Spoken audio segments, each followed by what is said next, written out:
It's probably bad to say that I didn't really know him, but the truth is, I didn't. I had watched him my entire life and felt the pain every time he would hurt me. I felt the anger every time we'd fight, and I would try to stay strong when he would tell me how the problems were my fault. I would watch him fake a laugh and pretend, but that's all it ever was. My guard was up because honestly, I was tired of getting hurt.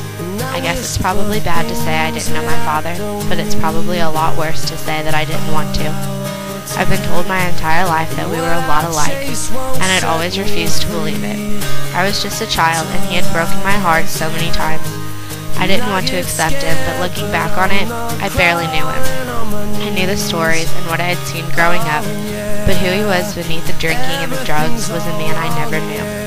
I've been told that Jason Marcos Tapari was one of the best friends a person could ever have. He was loyal and trustworthy, and he did everything in his power to keep everyone around him happy.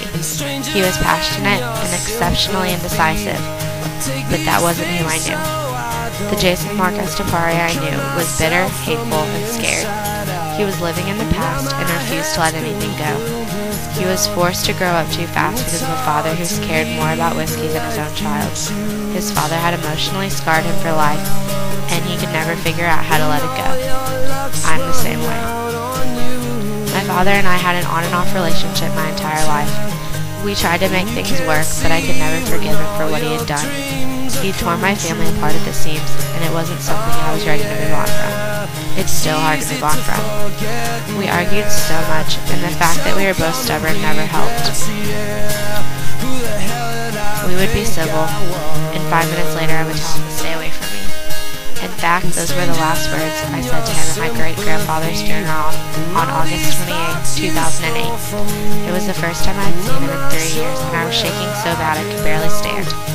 3 years before had been one of the scariest, most disappointing days of my entire life, and I had no desire of even being in the same country as that man, let alone the same room.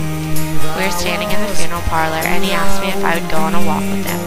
He told me there were things he needed to tell me, and I told him he could save it. He grabbed my arm as I went to walk away, and I can still remember looking into his dark eyes and telling him that I didn't care and that he needed to stay the hell away from me. It was exactly 35 days later that I walked into the intensive care unit at St. John's Mercy Medical Center to see my father. I was told that there was an accident. I was confused, and I felt more alone than I had ever in my life. I was told later that it was a self-inflicted gunshot wound to the head that had eventually taken his life. Being 15 years old, I stopped feeling. I felt my lungs tighten, and my heart stopped beating. I was numb. I don't remember much about that day. I remember holding his hand and watching my mother wipe the blood off his face. I vaguely remember little things like my cousin pushing him, telling him how stupid he was.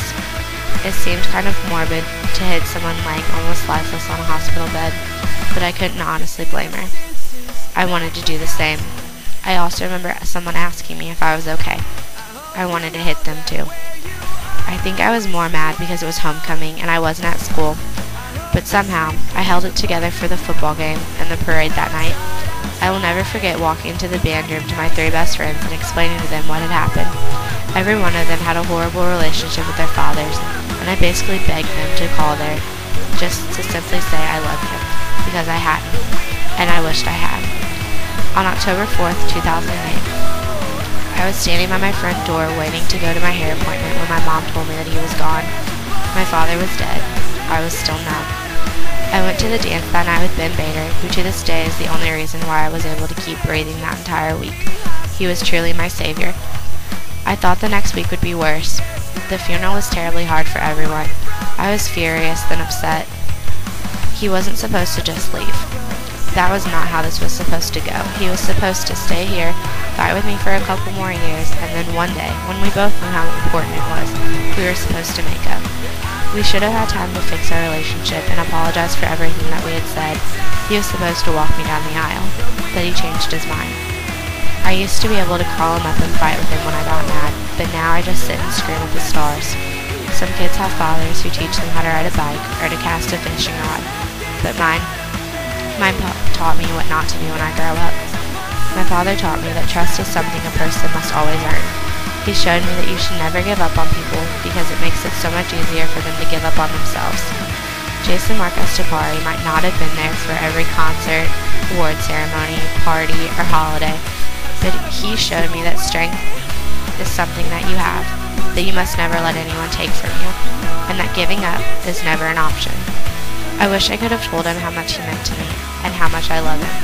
We didn't agree on anything, and he made more mistakes than most, but he was my father. I forgave him for what he had done to me, but more importantly, I forgave myself. I accepted that nothing ever done was my fault. There is only so much a 15-year-old girl can take on, and the world is so overwhelming when you let it crash down on you. 2 years later, it's still hard, but it's a day-by-day process. I've learned that hate takes up more energy than forgiveness, and you'd be surprised the toll it can take on you. My father is forever a part of me, and although his life was cut short, he will always be with me. I know he's up there somewhere. I hope it's beautiful.